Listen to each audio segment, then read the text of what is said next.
This is your Weather Extreme video for Tuesday, August the 5th. I'm meteorologist Brian Peters, and there's a look at the sky cam from Haleyville. Have a few clouds out there this morning and pretty clear across the Tennessee River Valley. I just love the shot from Decatur. Weather pattern continues to be much the same as we've seen over the last several days, with general high pressure stretching from Texas all the way up into the New England states. And the frontal system along the Gulf Coast, the kind of the quasi-stationary frontal system, more or less washing out. The upper atmosphere flow has changed just a little bit, enough so that the trough axis is off to our east, and we're getting some slightly drier air across the north and north-central part of Alabama and the southeastern United States. You can see some of that drier air reflected in the surface map, where we see dew points across the Tennessee River Valley generally in the lower 60s, making it a little nicer air up that way. Down around central Alabama, we're still in the mid and upper 60s for the dew points, so still a little muggy for the morning hours. QPF-wise, not much precipitation expected over the next couple of days, but the main threat for precipitation will come as we see moisture increase once again Friday and into the weekend. And Storm Prediction Center still not outlooking any slight risk for day one. We do have a sleet text centered primarily on Nebraska, but other than that, fairly benign weather pattern across the central and much of the United States. The tropics still remain focused on Bertha. Much of the rest of the tropics dry. Bertha continues to be very well behaved as it moves generally about halfway between the North Carolina coastline and Bermuda today. Did up itself to a hurricane yesterday, a little sooner than expected, and then it has decreased once again. So Bertha having some troubles and struggling just a little bit, but expected to stay a tropical storm over the next couple of days before becoming extratropical and losing its tropical characteristics over the North Atlantic. No threat to land. The 06Z GFS model run this morning, and there's our pattern for today. And once again, isolated showers I think will be most prevalent across the south part of the area. We can look at the precipitable water values, and you can see that slightly drier air.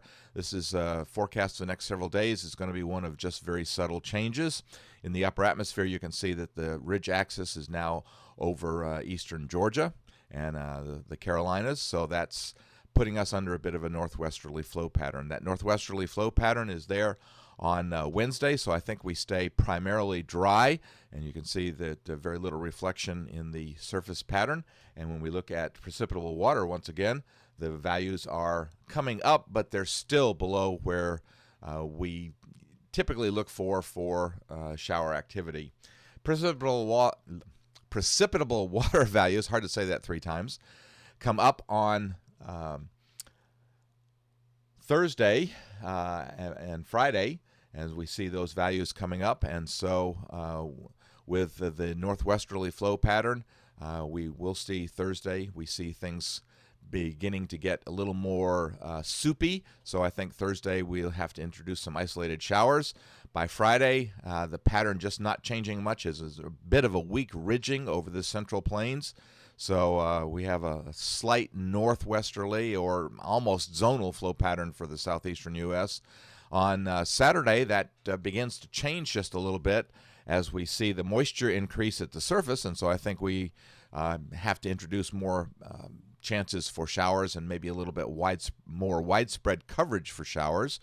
The pattern does begin to undergo changes on Sunday as we see a fairly strong trough coming across south central Canada, and that one digs into the north central United States on Monday, so that by Tuesday we've developed a pretty nice trough along the generally along the Mississippi River approximately, and so that increases our rain chances quite a bit, and I think that we may see some better chances. Also need to be watching for that northwesterly flow and for that trough coming through, of the possibility of some mesoscale convective systems, MCSs, large clusters of thunderstorms, and we see one reflected in the GFS model on Tuesday up in the vicinity of southeastern Missouri, as well as one down in the vicinity of northeastern Mississippi. So we'll have to be watching for that trend and see if the timing is going to be difficult on those sorts of things, but certainly the trend of that idea is still there.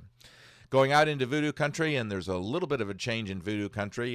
Yes, around the 15th, the GFS is still projecting a very deep trough in this anomalous pattern that we've seen this summer. I'm certainly not going to bet against it. It certainly seems to be one that's happening on a regular basis. And yesterday we noted that the GFS went more to a bit of a ridge pattern across the southern tier of the United States. However, now on this model run, it's keeping that deep trough with actually a closed low just to the southwest of Chicago. So certainly an anomalous weather pattern that shows no extreme heat for the eastern half of the country. That'll do it for the Weather Extreme video for this Tuesday. Expect to have the next one posted first thing on Wednesday morning. In the meantime, enjoy your day and Godspeed.